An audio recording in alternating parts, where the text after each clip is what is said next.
Hey guys, so I'm back with the Kodak z812is. As you can see, pop out the lens cover, turn on your camera. You want to know the new Kodak power pack I'm using, the charger I'm using to power this device. Let me show you right here.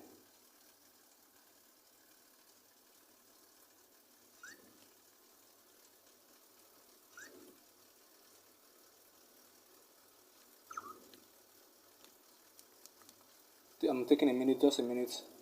I'm going to show you the camera, the power pack I'm using to power this Kodak camera.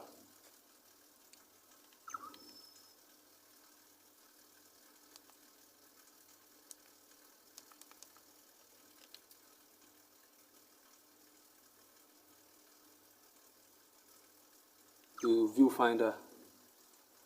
I'm going to try as much as possible to take you on a journey on using that viewfinder. So right now I just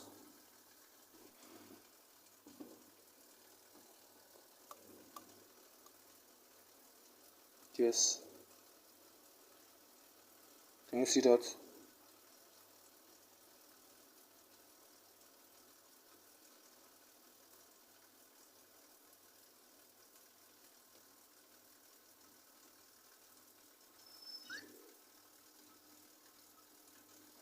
You can see the focus points.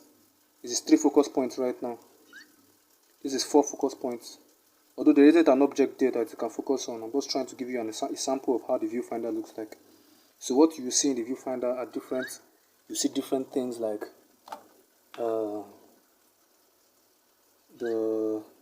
let's take that picture and see. You can see that.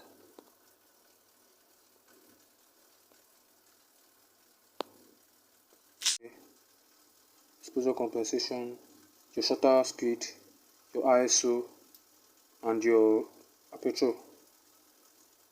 So right now I'm just going to take a picture of that. I'm going to take a picture of that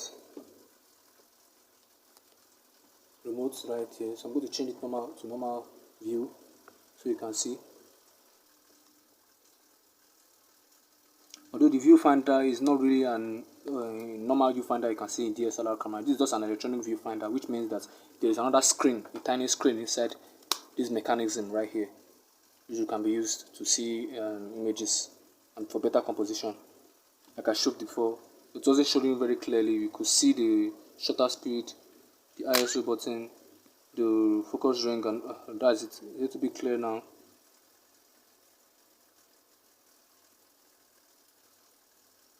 Let's take a picture of that remote. Let's take another one. Yes, I like this. 5 focus points is out. Let's switch back to the LCD screen, as you can see right here.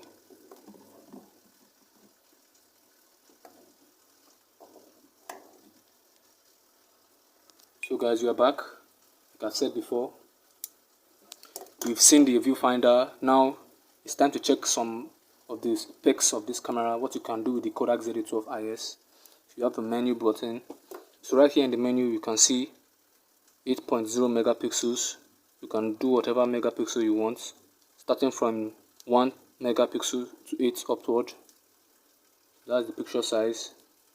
You have the compression, you have the fine, the standard, and basic. So me personally, I use fine because that's what I like. I use natural color. You have the low, you have the black, you have the sepia, you have the high color, you have the natural color, you have the low color, you have the black and white. So one thing I will tell you guys, when you are shooting images, you should endeavor to shoot in your best color, which is natural color, because if fortunately you shoot in black and white or sepia, there's no going back. Your picture is going to be stuck in black and white. So I advise you to take a picture, take a look at the color you want to take, and use the color mode for your image before you take. This is the continuous autofocus. It's on. It's on off. Okay, that's the date stamp. This is continuous autofocus. Yes, I have that on. You have the picture size that you've seen before. So you have white balance. My white balance is set to daylight. You have the tungsten, fluorescent, open shade, auto, daylight, tungsten, fluorescent, open shade. So there are only like 4 to choose from. That's nice. So you have the exposure metering. Like I mentioned before, it only have 3.5 points autofocus points for this Kodak camera. Center weight. Let's check that center weight. Let's see how it looks like. I think it's a little bit different. So the center weight itself is a little bit different from the normal focus point, because this one, it gives the focus point downward, unlike the, let's see, multi-pattern. What's wrong?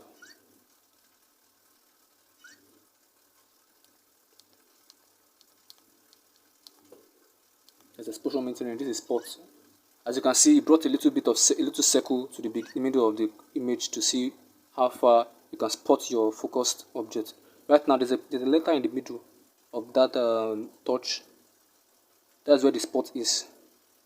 So I'm going to take this picture now. So that's nice. So it's a little bit blown out, a little bit too dark. Let's check that image. I like that. Wow, that's sharp. Can you see? I don't really use spot metering, but I use where is it? I don't really use spot metering, but I use multi-pattern. Multi-pattern gives me more flexibility because I can focus in different, like this. I have different points, like the 5 autofocus point now that you can see. It gives me more flexibility. Let's zoom in one of these images and see how the details are. Although for 8 megapixels, this camera takes good images that you can use for, let me see, home and traveling and normal portrait shots. Not really high quality events, just for regular shooting. It gets the job done. So what else are we going to do now? Back in the daylight multi-pattern, yes, I've explained that multi-zone. This is also part of the focusing system. You can select the zone you want to focus on like this. Also, as I said before, you can't get focus point you get cannot be more than 5. That's 1, 2, 3, 4, 5. That's all for this Kodak. Although it's pretty good. Nice for the camera itself. It's pretty nice. Let's go back. You have a selectable zone. Yes, as I mentioned before, center zone. This is the center zone. Only the center that it can focus on. Take a picture and focus on the center. Center. You have multi-zone. There's a multi-zone I'm using now, so depends on what the camera focusing meter you choose. So right now, as I told before, I mentioned I usually use only the multi-pattern and multi-zone, so I can be able to have more flexibility. So exposure bracketing, you understand what that means. I need to change that. You have the sharpness is set to high. Red eye, yes, you can keep that on. So you have the LCD brightness, I can increase that to 5. Let's keep it at 5. You have the image storage, you can store the image auto. So the camera will decide, in case the memory card is full or in case the internal storage is full, which ones to which one to decide to store your images. Set album, capture frame grid, yes, it's on. I have my frame grid on, like this.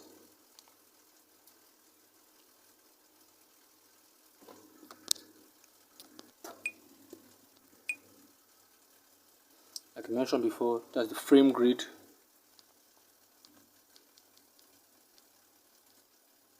Where is it? Yes, that's on. When you see this 1, 2, 3, 1, 2, 3, 4, 5, 6, 7, 8, 9. This is the grid, or in natural photography terms, it is called the rule of thirds. I'm so surprised that this camera really actually has it. It's only the rule of thirds it has. There's no other frame grid. Sometimes you can see the triangular one and the other ones. frame grid, image stabilization set at continuous, the single is off, quick view on, continuous digital zoom yes, orientation sensor. So what I noticed is that this Kodak Z812is, when it uses the orientation sensor, we can't actually shoot at 720p. It's only when it is turned off that you can shoot at 720p. At 640p, you can use the orientation sensor. Camera sound, these are the sounds of the camera and other stuffs like that. Sound volume high, anyone you want to do. Dates and auto power off. The video out, the kind of video you want to power from the video out, it brings out from the camera. English, reset camera, format, about. So that's all for the camera as the menu, as you can see. I still want to do more close-up video, close-up shots, as you can see here. And doing those close-up shots, I just have to set my focus on macro. Then it's really making it hard to focus. Having a hard time focusing. Yes, as I mentioned before, when shooting 720p videos on the Nikon, the Kodak Z812is, shooting presently, when shooting 720p videos, it exports as MOV file. So I made a video, check in the link in the description, on how you can convert an MOV Kodak Z812 Kodak Easyshare file to a MP4 file. With simple steps both for Android and both for iOS. It's in video mode right now. I'm zooming in continuously, having a hard time focusing because there isn't much light. Let me turn on the light here and see how far it focuses. Still having a hard time focusing. So one thing I will advise you about this Kodak Z812is, when you are shooting 720p videos, you have to shoot in a very well lit condition in order to get best results.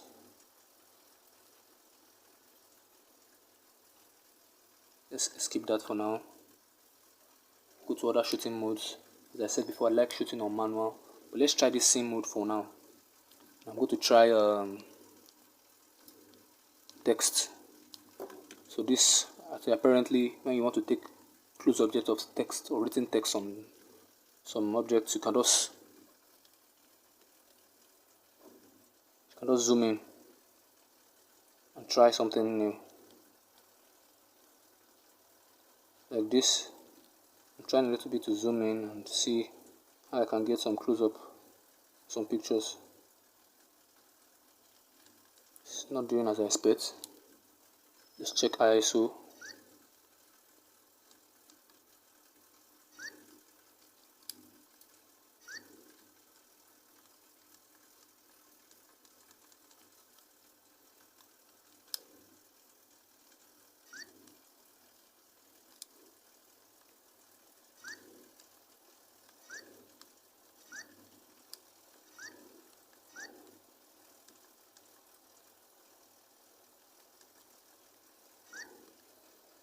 So apparently the camera is getting a hard time in focusing on close-up objects.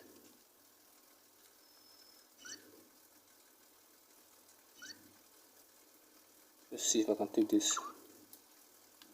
It's a little bit good. It's preferable than the other ones that are taken. Oh, it's still blurry. Oh, let's see.